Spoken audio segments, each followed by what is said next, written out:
Familiar po ang ating pag-aaralan sa hapong ito as found in Acts chapter 2, verses 41 to 43. Acts chapter 2, verses 41 to 43.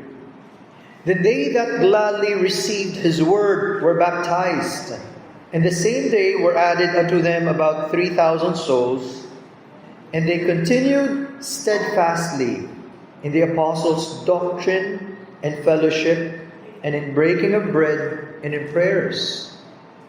And fear came upon every soul, and many wonders and signs were done by the apostles. Kunin po natin yung phrase na yun sa verse 42. They continued steadfastly. So, ang title po ng ating mensahe ngayon is Continuing Steadfastly in God's Word. Ang pagpapatuloy ng mainam sa gawain ng Diyos. Marami pong naganap dito sa Acts chapter 2 bilang pagpapakita ng Diyos ng kanyang kapangyarihan at pagkilos sa unang iglesia sa panahon iyon. Ang banal na spirito ay dumating sa isang makapangyarihang paraan. Ang sabi doon, in a mighty rushing wind, and the apostles then spoke in tongues. And you can find that from verses 1 to 4. Dahil doon nagulat ang karamihan ng mga taong naroroon sapagkat naintindihan nila ang lengguwahe na binabanggit ng mga apostol sa kanilang sariling lengguwahe.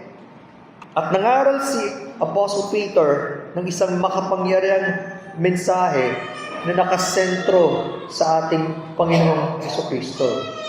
And just to go through a sample of that, let's read sa verses 22 to 24. Part of the Apostle Peter's message is this. Sabi niya, "Ye men of Israel, hear these words.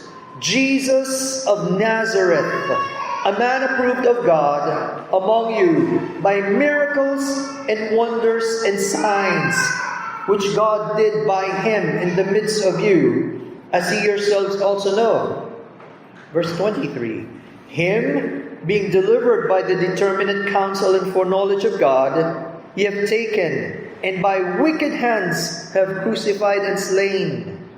And in 24, "Whom God hath raised up, having loosed the pains of death, because it was not possible that he should be holden of it."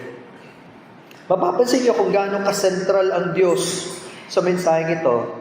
At sa maikling mga talatang ito, 4 na beses binanggit ang Diyos. Kung paano ang Diyos ang gumawa ng lahat, yung pagiging nakapangyayari ng Diyos, the sovereignty of God. At kahit sa pagkapako ng Panginoong Jesucristo at pagpaslang sa anak ng Diyos ng mga masasamang tao, siya pa rin ang may control. At lahat ng gumawa noon ay siguradong mananagot sa Diyos. Sila ay hahatulan. And then notice in verses 36 to 40, "Therefore, let all the house of Israel know assuredly that God hath made the same Jesus whom ye crucified, both Lord and Christ." Kita nyo, through the leading of the Holy Spirit, naramdaman ni Peter, that was a very good opportunity na ipakilala sino ba talaga ang Panginoong Jesucristo sa mga taong ito. Sapagkat alam naman natin, kapapangyari pa lang na siya ay naipako, siya ay namatay, siya ay nabuhay na maguli, at bumalik sa kanan ng Ama. That was a very, very good opportunity. At napakalakas ng dating ng mensaheng yun, dahil ang inaakala nilang kriminal, at pinagsigawan nilang ipako siya sa krus, siya pala ang totoong Panginoon at Kristo. In fact, binanggit niya ito matapos mag-quote mula sa Psalm 110. At yung Psalm 110 is about the Messiah. Yung napakatagal na nilang hinihintay na Mesiyas, dumating na pala, pero hindi nila siya pinahalagan. So, these are very strong words and convicting words, lalo na sa mga taong gumawa nito. Anong naging reaksyon nila? Sabi sa verse number 37, Now when they heard this, they were pricked in their heart, and said unto Peter and to the rest of the apostles, Men and brethren, what shall we do? Kapag ang salita ng Diyos ipinapangaral at kapag ang kapangyarihan ng Diyos ay naririyan, kaya ng Diyos na mangusap sa tao. And there will be true conviction. Remember that the Bible is said to be a two-edged sword, piercing even to the dividing asunder of soul and spirit, and of the joints and marrow. Buhay ang salita ng Diyos. At dahil ipinangaral ang salita ng Diyos na itaas ang Panginoon, talagang naramdaman ng mga tao, anong gagawin namin? God was speaking to them. At malinaw ang mensahe ni Apostle Peter in verse 38. Then Peter said unto them, Repent, and be baptized every one of you in the name of Jesus Christ for the remission of sins, and ye shall receive the gift of the Holy Ghost. For the promise is unto you, and to your children, and to all that are afar off, even as many as the Lord our God shall call. Ang pangako ay para sa kanila at kung sino paman ang mga tatawagin ng Diyos. And in verse 40, and with many other words did he testify and exhort, saying, Save yourselves from this untoward generation. At yun ang inilalagay ng Diyos na kabigatan sa puso ng isang makasalanan kapag nalaman niyang ang Diyos ang kanyang kinakalaban at sa Diyos siya nagkakasala, hindi pwedeng wala lang. Gusto niyang makatakas sa galit ng Diyos. And that's still the message that we have through the gospel.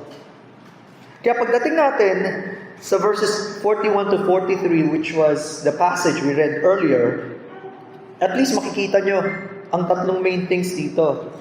Nung kumilos ang Diyos sa mga taong ito at nagkaroon sila ng pagkakilala sa Diyos, tingnan nyo ang unang-unang naganap. They received God's Word. Ang pagtanggap nila sa salita ng Diyos. Doon sa verse 41, the first part, Then they that gladly received His Word were baptized. Hindi lang nila basta tinanggap, masaya nilang tinanggap ang salita ng Diyos. At kapag tinignan niyo ang phrase na ito, yung pagtanggap ng masaya sa salita ng Diyos is the same thing as receiving Christ personally as Lord and Savior. Pareho yun. Dahil habang tinatanggap nila ang salita ng Diyos, na ang mensahe ay ang buhay na salita. The written word being preached, and then conveying the living word. Siya yun, ang mensahe. Kaya tinanggap nila yung salita, tinanggap nila si Kristo. How do we know that? Kasi magkasama doon, pagkatapos nilang tanggaping masaya ang salita ng Diyos, sila ay nabautismuhan. Alam natin, in the Bible, ang mga binabautismuhan lang, yung totoong iniligtas ng Panginoon, yung ipinanganak na muli. Nagkaroon sila ng karanasan mula sa Diyos sa kapanganakang muli. Ibig sabihin, ang pagtanggap sa salita ng Diyos, hindi pwedeng mababaw. Hindi po pwedeng nag-agree ka lang, mental assent, and you say, yes, alam ko yan, sige, naniniwala ako. Hindi eh. Kailangan hindi lang intellectual, pero dapat sa puso. At dapat mayroong epekto ito sa buhay natin. At tandaan nyo, lalo na sa panahon ito, mahirap sa mga bagong Kristiyano na iproklama na sila'y tagasunod ni Kristo dahil sa persecution. Matinding persecution na dumarating sa kanila sa mga panahon ito. Hindi madali. Kung hindi ka totoong tinubos ng Diyos. Malinaw din ito, as you would notice in 1 Thessalonians 2:13. At ito ang kaibahan ng totoong tumanggap sa salita ng Diyos at hindi. Sabi dito, 1 Thessalonians 2:13, For this cause also, thank we God without ceasing. But gano'n na lang ang pasasalamat ni Apostol Pablo para sa mga mananampalataya sa Thessalonica. Kasi sabi niya, Because when you received the word of God, which ye heard of us, ye received it not as the word of men, but as in truth, the word of God, which effectually worketh also in you that believe. Nung tinanggap ninyo yung salita ng Diyos na ipinapangaral namin, hindi nyo lang tinanggap bilang salita ng tao. Pero tinanggap nyo gaya ng katotohanan, ito ay salita ng Diyos at kumilos ang Diyos sa kanila sa isang makapangyarihang paraan sa mga sumampalataya. Muli, makikita natin gaano kahalaga ang kapangyarihan ng Diyos sa pagkilos para ang kanyang mga salita ay lumaganap ng may kapangyarihan sa mga nakikinig. Siyempre, gagamitin yung tagapangaral, pero hindi salita ng tagapangaral. Salita ng Diyos, ginagamit niya lang ang tagapangaral. They were truly convinced they were receiving none other than the Word of God itself. Parang ang Diyos mismo ang nangungusap talaga sa kanila. Kaya walang duda ng tinatanggap nila ay galing sa Diyos mismo. At doon nagkaroon ng malaking epekto sa kanila yan. At naisip ko nga, napakalaki ng pagbabago sa mga buhay natin. Kung naniniwala talaga tayo na ang Bibliang meron tayo is actually the Word of God. Siseryosohin natin magbasa. Siseryosohin nating pag-aralan. Siseryosohin nating mag-memorize ng scriptures. Salita yan ng Diyos. At every time ipapangaral ang salita ng Diyos, hindi mo iisipin lang yung nangangaral, iisipin mong nangungusap ang Diyos at napakalaki ng epekto niyan sa mga tunay na tumatanggap. Napakalaki ng pagbabago sa buhay natin. But how is modern Christianity right now? When we attend, we listen, we go, nothing changed. Hindi pwedeng walang mangyari kung totoong salita ng Diyos iyan. See? Naganap sa kanila at sana ito rin ang nagaganap sa atin in the real sense of the word. Binabanggit din sa 1 Thessalonians 1:5. Pasinin nyo doon, for our gospel came not unto you in word only, but also in power, and in the Holy Ghost, and in much assurance, as you know, what manner of men we were among you for your sake.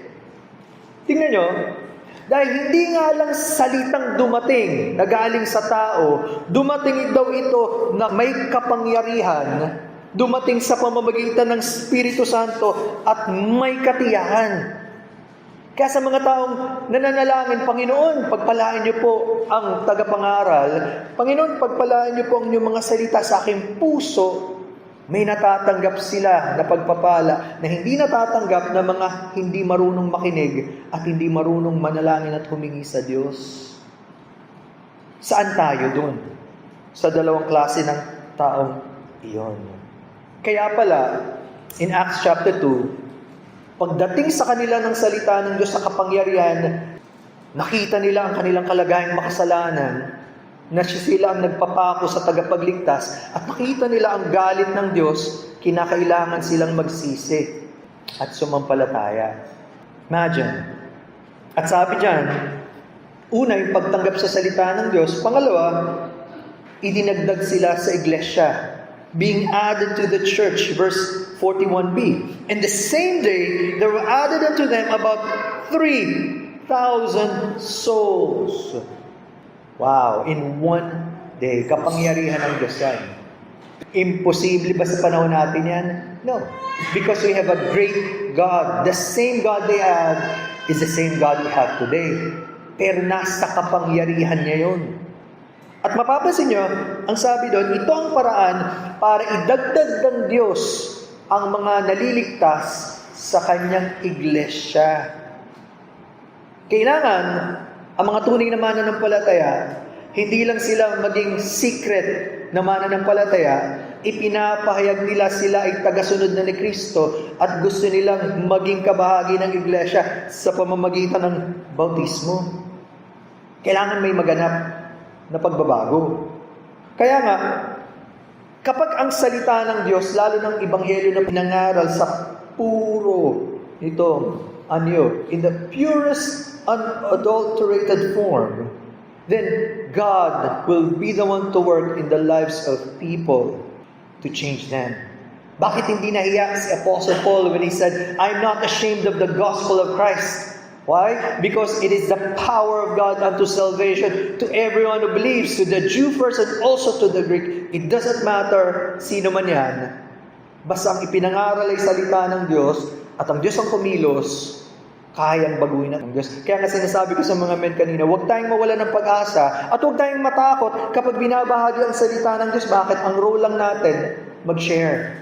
Pero share it with prayer, share it with conviction that God is able to work, and God will, as He pleases. Gagawa siya.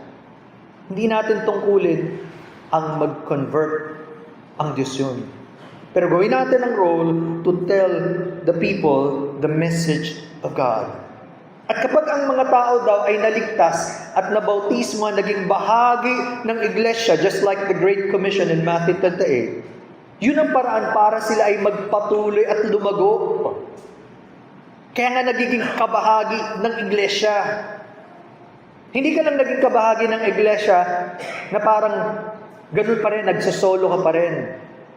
When we become a part of the Lord's body, we become His through salvation. We become a part of a body, a community. Parang katawan na hindi pwedeng umaakto yung kamay, hiwalay sa isip o sa paa. Lahat yan magkakasama. We are together in this. Dinala tayo ng Panginoon. At dahil tayo ay naligtas, binautismoan, naging miyembro ng kanyang iglesia, what's the next natural thing that will happen? Ito na yung pangatlo. Their eagerness to continue. Gustong-gusto nilang magpatuloy. Mga bagong Kristiyano to. Mga bagong miyembro ng iglesia. Sabi dun sa Acts 2:42, and they continued steadfastly in the apostles' doctrine and fellowship and in breaking of bread and in prayers. Isang main thought sa verse na ito, pero hinati sa apat na bahagi. First of all, let's look at the main thought. Steadfast continuing. Sa ating King James nakalagay, and they continued steadfastly. Yung dalawang salitang yung continued steadfastly sa Greek, iisang salita lang sa Greek. And that's the Greek word proskarterontes. At 5 beses ginamit ito sa New Testament. At nung ginamit ito, lahat ng paggagamit, continuous action. Kasi sa English, pag tinranslate sa King James, they continued. Parang past tense eh. Hindi eh. Ang Greek form is nagpapatuloy. Continuing. Kaya nga sa Berean Literal Bible, ang rendition, now they were steadfastly continuing. Nung nagsimula sila at kinilos sila ng Diyos, nagpatuloy na sila ng masigasig. Hindi sila one-time thing lang. Diba? Hindi lang nagsimula and then wala na. Nagpatuloy. Because the word means to devote oneself to persist in, to continue steadfastly in. Nangangahulugan, pag kinilos ka ng Diyos at nakilala mo siya, naging bagay ka ng kanyang iglesia, itatalaga mo ang sarili mo. Magpapatuloy ka ng may sigasig. Hindi nagsimula dati, ngayon hindi na. No. Naisip ko tuloy, kung talaga bang nagpakilala ang Diyos sa atin, gaano tayo kasigasig pagdating sa Diyos? At nagpapatuloy pa ba tayo ng masigasig sa Diyos at sa gawain ng Diyos at sa mga bagay na gusto niya para sa atin? Napakahirap kapag nalaman mo na mayroong mga used to be Christians. Kasi dati ganito ko ka-aktibo eh. Kasi dati ganito ko sold out. Ano nangyari? Ba't ngayon hindi na? Kung may ginawa ang Panginoon, hindi mawawala yun sa atin to the point na ipagpapalit natin siya sa iba. Again, we can serve God in many ways possible, pero gustong-gusto mo na malugod ang Diyos. At lalo na sa mga bagay na mahalaga sa Diyos, gusto nating magpatuloy. Saan ba sila nagpatuloy ng masigasig? In what things did they continue to do steadfastly? Sabi sa unang-una, they were continuing steadfastly in the apostles' doctrine or teaching. Doon sila unang nagpatuloy. Mahalaga to. Sapagkat anumang pinapaniwalaan natin at ginagawa, dapat nakabatay sa Biblia o sa salita ng Diyos. Ibig sabihin, ito yung bahagi sa mga itinuro, of course, ng Diyos, ng Panginoong Jesucristo na kanyang anak, na mga naipasa sa mga apostol. Kaya nakarating sa atin ang buong salita ng Diyos. Tandaan nyo, nung nakilala nila ang Panginoon, gusto pa nila na mas matuto pa. Kaya nagpatuloy sila sa aral na kanilang mga natanggap mula sa mga apostol. Mga tunay na rin Kristiyano, just like sa normal course of life, pag may nanganak, nagsisimula ipinanganak bilang sanggol. Parang ganun din tayo, di ba? Bilang Kristiyano, nagsisimula tayo sa maliit na pananampalataya pero buhay. Hanggang unti-unti, dapat lumalago. Kaya nga ang tawag sa 1 Peter 2:2, milk of the word, gatas. Doon ka nagsisimula eh. Yan pa lang ang kaya mo eh. Now, ang sabi sa NLT ng 1 Peter 2:2, like newborn babes, you must crave pure spiritual milk so that you will grow into a full experience of salvation. Cry out for this nourishment. At nai-imagine ko tuloy in this rendition yung urgency, yung necessity para sa isang sanggol na makainom ng gatas. Kapag gutom yan, iiyak yan at kahit anong ibigay mo, bigyan mo ng laruan, bigyan mo ng ice cream, bigyan mo ng kahit ano, hindi masasatisfy hanggat hindi nakakainom. In much the same way, lalo na kapag bago kang Kristiyano, andun na dapat natural yung pagnanais sa Diyos at sa salita ng Diyos. Andun yun eh. Hindi yan yung pinipilit.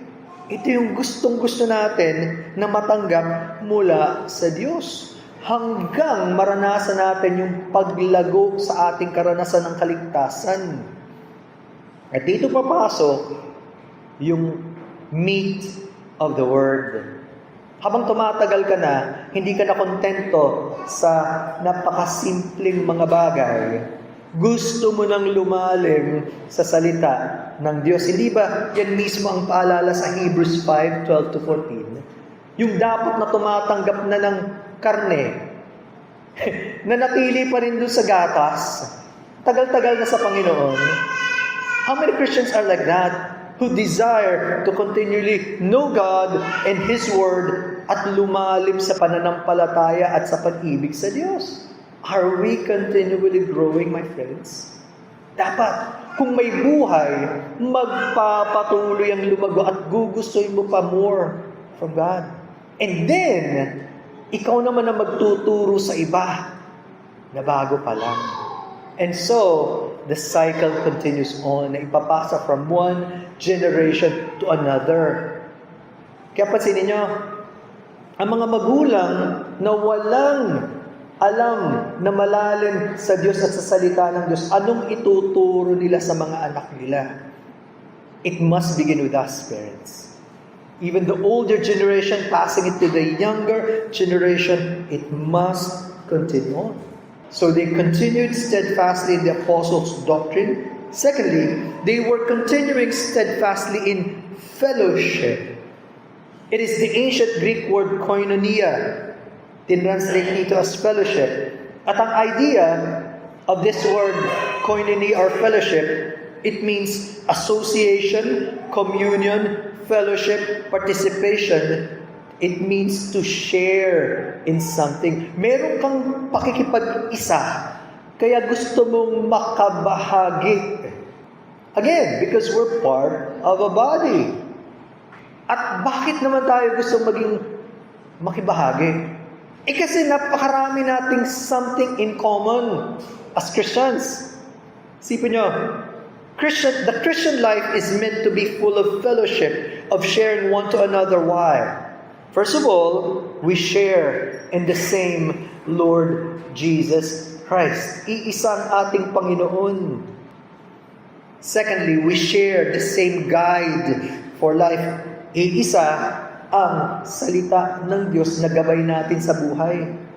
And then, we also share the same love for God. Ang mga totoong tinubos na Panginoon, iisa ang heartbeat para sa Diyos. Bakit naranasan nila ang pag-ibig ng Diyos? Gusto pa nila na mahalin ang Diyos. And fourthly, we share the same desire to worship Him. Di ba natural?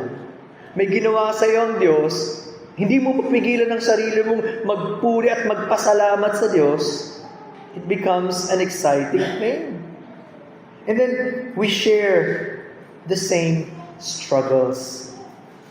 Tinubos mo tayo ng Panginoon, andito pa tayo sa ating kahinaan. Bawat isa sa atin nag-struggle, and so we need each other. Pwede natin i-share ang ating struggles, pwede tayong manalangin para sa isa't isa.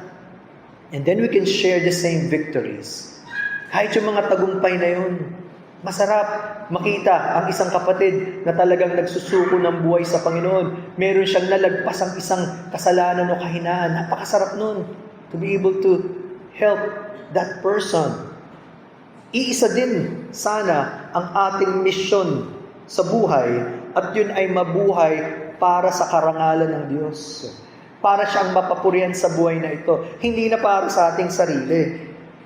And so, we can share the same joy of communicating the gospel message. Iisa din ang ating kaligayahan dahil tinuruan tayo ng Diyos at nasisiyan tayo sa Panginoon. Gusto naman nating maranasan ng iba. Are we sharing in those things, brethren? Nararanasan ba natin yun? O para sa marami, it is just a dream or a fantasy. Sana nga. Dapat nangyayari yan talaga if you're part of the Lord's body. Totoo. Marami tayong mga pagkakaiba-iba. Iba-iba tayo ng background. May mga iba-iba tayong pananaw sa mga bagay-bagay. Pero dahil nga, blood is thicker than water, at ang dugo ng Panginoong Jesucristo naglinis sa atin, mas matimbang yun. At anumang pagkakaiba natin, mga minor differences yan, hindi mo masarap kapag tayo nakita natin ang ating commonality sa Panginoong Jesucristo, iisa tayong pamilya, at doon tayo mag-focus sa mga bagay na kinalulugdan ng Diyos. Ang sarap, di ba? When we encourage one another to continue on in the Lord and to grow in the Lord and to serve the Lord together, ang napakasaklap kapag tinubos na tayo ng Panginoon at miyembro na tayo ng iisang iglesia, pero magkakasama tayo sa paglayo sa Diyos. Pag mga activities na walang kinalaman ng Diyos, doon tayo excited na excited, pero yung mga bagay patungkol sa Diyos, wala tayong pakialam. Napakasaklap naman nun. Dapat malaki na ang pagbabago na ginawa ng Diyos at patuloy ginagawa ng Diyos. So they were continuing steadfastly in fellowship. Kaya ganun kahalaga yun na magkaisa sapagkat marami tayong pagkakatulad. And thirdly, they were continuing steadfastly in breaking of bread. Pagpuputol-putol ng tinapay. Now, posible na nagsimula ito as the common meal. Yung regular. Nagsasalo-salo sila kumakain. Di ba kasi na-enjoy natin kumain eh. Sila rin. Pero later, habang ginagawa nila palagi, naalala nila ang utos ng Panginoon na huwag kalimutan ang kanyang ginawa. And so they began to partake of the Lord's table to commemorate what the Lord Jesus Christ did. At ito na yun, marahil, naging highlight ng kanilang pagtitipon kumpara dun sa ordinary evening meal. Kapag sila ay nagsama-sama for the Lord's Supper, wow, it becomes a great blessing. Naaalala nila at nagpapasalamat sila sa Panginoon. In fact, bagamat may mga times, di ba, we become serious when we partake of the Lord's Supper. Pero it's actually a celebration. Dahil sinasabi ni Pastor Eric, it's a Eucharist. Di ba? Something we rejoice in. Ginawa na ng Panginoon eh. And so we partake of that together. Masaya tayo. Now, Later on, sa kasaysayan ng church, naging weekly ang kanilang meeting. At mababasa nyo rin sa Bible, upon the first day of the week, nagtatagpo-tagpo sila. At doon na nila ginaganap on a weekly basis ang participation in the Lord's Supper. Later on, hindi na daily or probably weekly kung kailan sila i-lead ng Panginoon. Ang naging problem in the Corinthian church in 1 Corinthians 11, alam niyo to, na wala yung distinction ng ordinary meal, yung love feasts, kung saan masaya silang nag-fellowship, kumpara sa Lord's Supper. Kaya meron daw dumadalo, hindi na nila naisip Lord's Supper na pala yun, nalalasing, nasosobran. Akala nila, yun pa rin yung ordinaryo na pagtitipon. There's something higher and greater when we come together to partake of the Lord's Supper. Pero isang lesson na matututunan natin, kahit na yung mga unang mga Kristiyano, yung mga simpleng bagay gaya ng pagkain at pag-share sa isa't isa, pinahalagahan nila yon hanggang maalala nila ang ginawa ng Panginoon para sa kanila. So it's also a reminder for us, kahit yung simpleng ginagawa natin, again, should go back to the glory of God. Kabisado nyo naman yan, di ba? 1 Corinthians 10:31. Anong sabi doon? Whether therefore you eat or drink or whatsoever you do, sakop na lahat, do all to the glory of God. Pag ganun ang prinsipyo natin, palaging conscious tayo sa presensya ng Diyos. Yung term na coram Deo. We are living for God every moment. Hindi lang ordinaryong ginagawa mo yan na wala lang, pero ito rin ay para sa Panginoon. Kaya pag sinabi sa Luke 22:19 and quoted by Apostle Paul in 1 Corinthians 11, do this in remembrance of me, sisiguraduhin mo talagang bilang pag-ala-ala sa Kanya. Nagiging makabuluhan ang pagtitipon para sa pangalan ng Panginoon. And the fourth one, they were continuing steadfastly in prayers. Di ba sabi nga nila, ang pananalangin daw dapat napaka-natural, parang paghinga. Hindi mo na iniisip yung paghinga eh. The moment you stop breathing, we die. Pero natural yan. Which should be very, very normal for a Christian to pray. In fact, the very moment we become Christians, ito na yung inilalagay ng banal na spirito sa puso natin, ang tumawag sa Diyos bilang ating Ama. Tingnan niyo po sa Romans chapter 8 verse 15. Tingnan niyo po ang nangyaring kaibahan. For you did not receive the spirit of bondage again to fear, but you received the spirit of adoption by whom we cry out, Abba, Father. Hindi ka na doon takot ngayon. Pero dahil sa Espiritu ng Diyos, masarap lumapit sa ating Ama sa langit. It becomes a normal thing now to enjoy. Merong desire to call Him, just like you would call your earthly parents. Lalo naman sa Diyos bilang ating Ama. And this must be a continuing thing. Again, nagsisimula yan personal. Matututo kang tumawag sa Diyos. At sabi nga nila, how do you learn to pray? Eh di pray.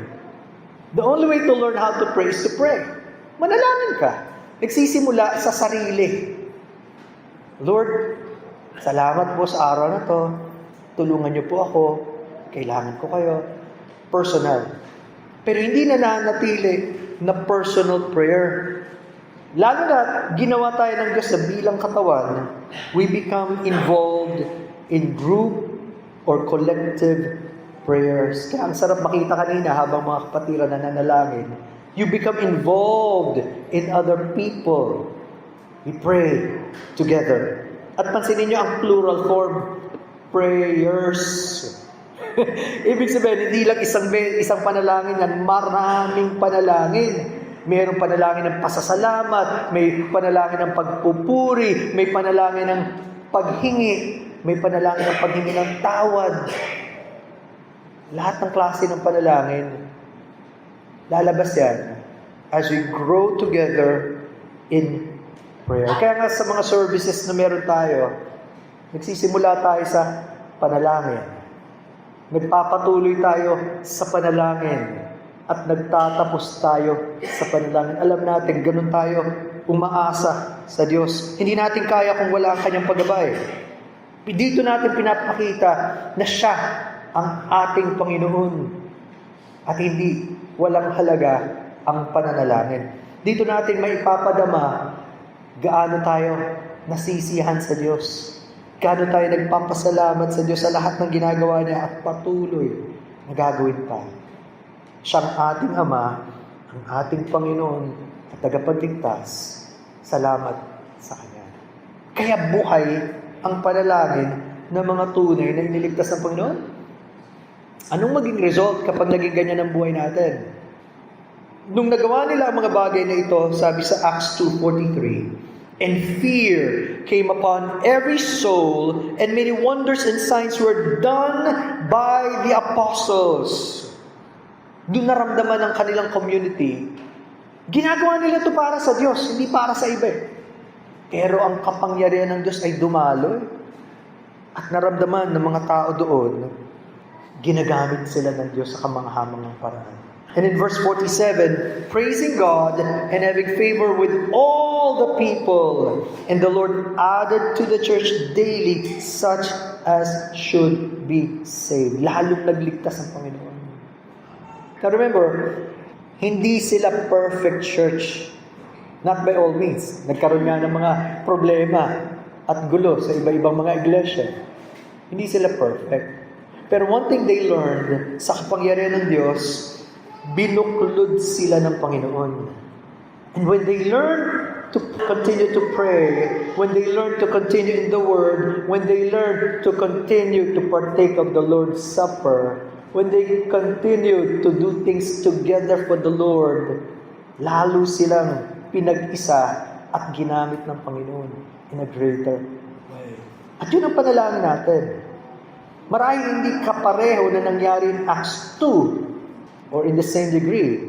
Pero panalangin natin yung realidad ng Diyos sa buhay natin at sa bawat isa so that maranasan natin ang Diyos ang kumikilos sa ating kalagitnaan. Hindi lang tayo, siya mismo. At napakalaking pagpapala kapag tunay ng Diyos ang kumilos sa buhay natin. At tunay na siya ang naparangalan. Nawa pagpalain ng Diyos ang ating time when we observe the Lord's Supper.